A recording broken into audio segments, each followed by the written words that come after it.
नवकेसरी न्यूजमध्ये आपलं स्वागत।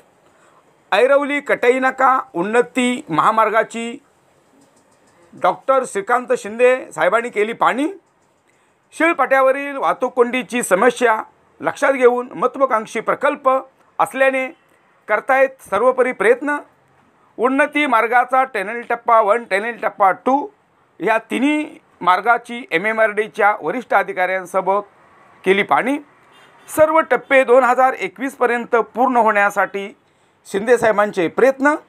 डॉक्टर शिंदे साहेबांनी केलेले जे कामाचं कौतुक सर्व स्तरातून होत असून आज संपूर्ण कल्याणवासियांना खरंच ह्याचा दिलासा मिळणार आहे असं लोकांच्याकडून अतिशय चांगल्या प्रकारचं खासदार साहेबांचं आभार केले जातात, आभार मानले जातात।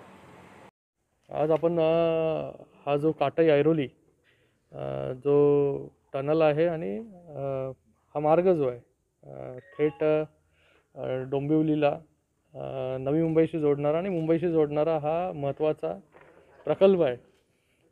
ह्याची पूर्ण लांबी जी आहे ती 12.5 किलोमीटर आहे आणि टनलची जी आहे ती 1.7 किलोमीटर आहे। म्हणजे सगळ्यात मोठा आपण टनल म्हणजे एक्सप्रेस हायवे आपला मुंबई पुणे एक्सप्रेस हायवे आहे त्याच्यापेक्षा मोठा टनल जो आहे तिकडे जेवढे पण टनल्स आहेत त्याच्यापेक्षा मोठा टनल जो आहे तो हा काटाई ऐरोलीचा हा टनल असणार आहे। आणि मला वाटतं जसा फ्रीवे आहे, फ्रीवे आपला 14 किलोमीटरचा आहे, तसा हा 12.5 किलोमीटरचा हा फ्रीवे जो थेट काटाईतून थेट हा नवी मुंबईला कनेक्ट करणार आहे, ऐरोलीला कनेक्ट करणार आहे। आणि ऐरोली म्हणजे आपला जो ऐरोलीचा ब्रिज आहे खाडीवरचा त्याला तो कनेक्ट करेल, म्हणजे एक साईडला नवी मुंबईला तो कनेक्ट करेल आणि एक साईडला मुंबईला कनेक्ट करेल। म्हणजे फ्युचरमध्ये जी आज ट्रॅफिक कोंडी आपल्याला पाहायला मिळते शेळफाट्यावरती ती पूर्णपणे ट्रॅफिक कोंडी जो आहे तो हा प्रकल्प जो आहे तो हा रस्ता जो आहे तो बायपास करेल। म्हणजे ऐरोलीपासून सुरू झाल्यानंतर हा मुंब्राचा वाय जंक्शन जो आहे कालशिकर हॉस्पिटल तिथे एक फेज आहे आणि दुसरा फेज जो आहे त्याच्या पुढे जाऊन देसाई गावातून होऊन तो काटाई जंक्शनला जाऊन मीट होतो।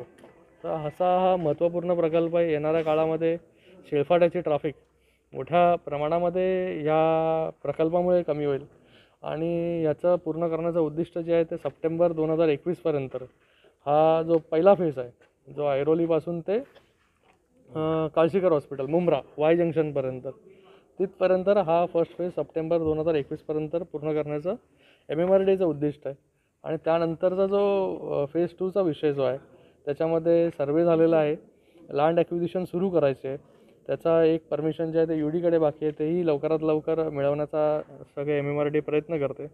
तो झाल्यानंतर लँड ॲक्विजिशन केल्यानंतर त्याचंही काम सुरू होईल, जेणेकरून थेट जो मनुष्य आहे डोंबिवलीवरून निघाला की थेट तो ऐरोलीला मला वाटतं 10 मिनिटात तो ऐरोलीपर्यंत पोचेल आणि त्याच्यापुढे तो नवी मुंबईला आणि मुंबईला पुढच्या मार्गाने तो जाऊ शकतो।